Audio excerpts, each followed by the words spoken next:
Moving on to community development. Yeah, about that. What exactly is community development?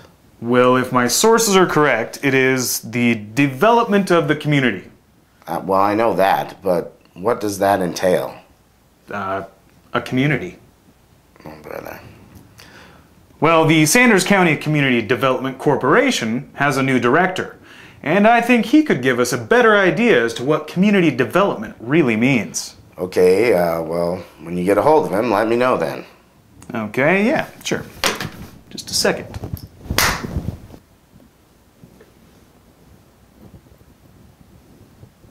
Where in the heck did he go?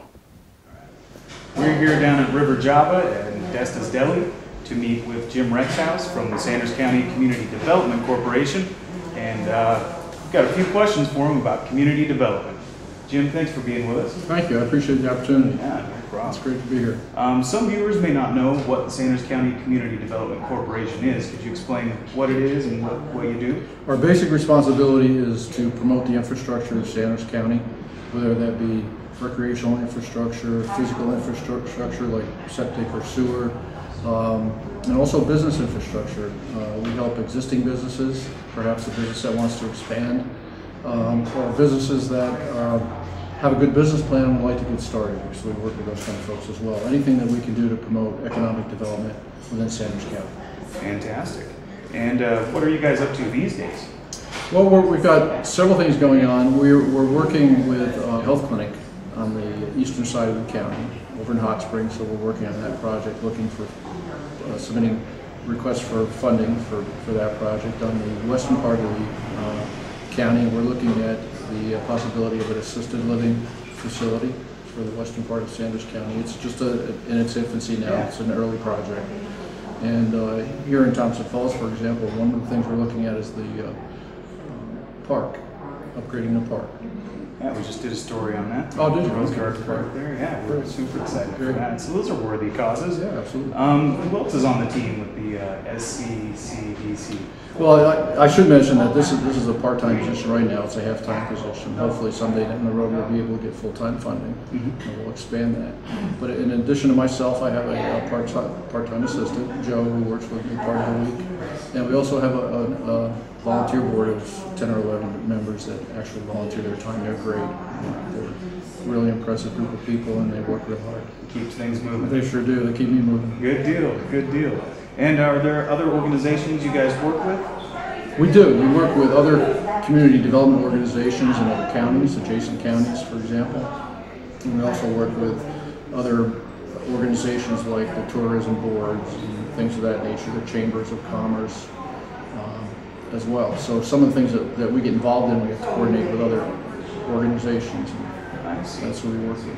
So say a project does want to get started and that kind of thing, like for example the Rose Garden Park, they need to submit an application, come before the board, or? Well, it could take several different forms. We have, for example, let's just say that you were a business and you wanted to expand, but you had a good viable business and you saw an opportunity to expand and you needed some additional funding to do that.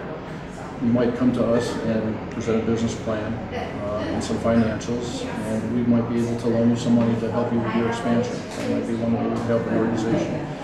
Other organizations, for instance, like the park, may need a partner to provide an established tax-exempt corporation to help them submit requests for funding, and we might be able to allow you to use our tax-exempt status and participate as a partner. Okay, and that's because you guys are a nonprofit? Correct. Okay. We're a nonprofit corporation. I see. Part of it is a nonprofit. If two guys with a small news show might need some new cameras for their business, you guys are probably ones to talk to. We're always interested in helping viable businesses. All right, good deal. Well, thank you very much for being with us today and enlightening us on how the community gets developed. Okay. And really appreciate it. And love to have you back sometime. Great, thank you. I hope you Thank you. Thank you. My pleasure. All right. Whoa, nice. I love that River Java. The coffee's so good. And thank you, Jim Rexhouse, and thank you, me. That was informative. Thank you, Jim, for clearing that up for us. Well, that about does it for this episode of The Broken News. But before we go, we'd like to remind all of you of our schedule of fine programming here at K36BW, which starts out the same every weekday morning with Curious George at 6 a.m., followed by Sid the Science Kid, Super Y, and Dinosaur Train at 7:30, which is followed by Sesame Street at 8. Then at 9, you get Clifford, followed by Word World, Super Y, Dragon Tales, It's a Big, Big World at 11. Then it's Barney, Caillou at noon, Dinosaur Train, Curious George, Martha Speaks, Arthur at 1, then Word Girl, The Electric Company, and Fetch with Rough Ruffman at 3:30. Then moving on into the evening scheduling. Wednesday's night scheduling starts with BBC World News at 4, followed by the Broken News. Then Song of the Mountains at 5, followed by Faces of America. Then it's back to the Broken News at 7, followed by the Nightly Business Report and PBS NewsHour, with Charlie Rose coming in at 9. Then if all that weren't enough, we'll have Ken Burns' presentation on the national parks, batting cleanup for us for the night at 10. Thursday evening starts with BBC World News at 4, with the Nightly Business Report at 4:30, This is America at 5, and the Broken News at 5:30. This Old House Hour is next, followed by the PBS NewsHour. Then at 8, it's Soundstage, Charlie Rose at 9, and Antiques Roadshow at 10. Friday gives us BBC World News at 4, followed by the Nightly Business Report and the PBS NewsHour. Then it's Washington Week at 6, now at 6:30, not right now, with the Future of News at 7 and the Broken News at 7:30. Followed by Craft in America at 8, then it's Charlie Rose at 9. BBC World News at 10, Tavis Smiley at 10:30, Craft in America at 11, and Bill Moyer's Journal at midnight. It's worth staying up for. Saturday morning schedule is different than any other day of the week, and it starts with Super Y at 6 a.m. Then it's Dinosaur Train, followed by Mr. Rogers, and Bob the Builder at 7:30. Then at 8, we switch gears and give you more grown-up programming with Tennessee Crossroads, Tennessee Wildside, interviews with Ernie Manhouse at 9, and BBC World News at 9:30. Then we switch it up a little again with programming that helps you in the home with shows like Baking with Julia at 10, followed by Victory Garden and Everyday Food. Then it's This Old House at 11:30, followed by Ask This Old House, Home Time, The Woodwright Shop, and Motor Week at 1:30. Then at 2, it's Jerry Yarnell's Art School, followed by For Your Home at 2:30. Then at 3, Nova will bring you Mega Beast's Sudden Death. That'll be followed by the Miller Center Forums, which they will be discussing Teddy Roosevelt at 4.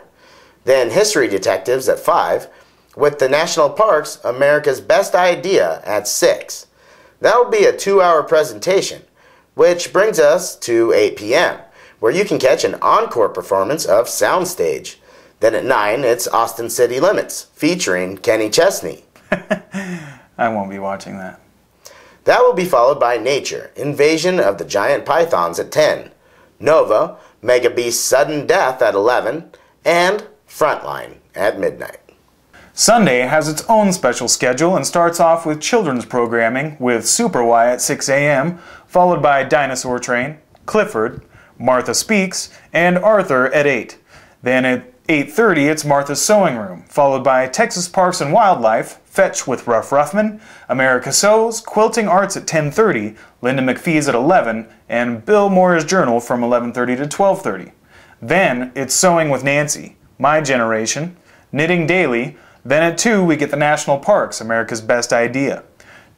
History Detectives at 4, Nova, Mega Beast's Sudden Death at 5. Then it's Nature, Is That Skunk at 6. With Masterpiece Classic, 39 Steps at 7, followed by Ribbon of Sand at 8:30, and Austin City Limits featuring Kenny Chesney at 9. I'll pass. But hopefully you're a little more prepared for the week to come. That does it for this episode of your only source of local televised news, The Broken News. Stay classy, Sanders County. Jeez, that hit me right in the head, man.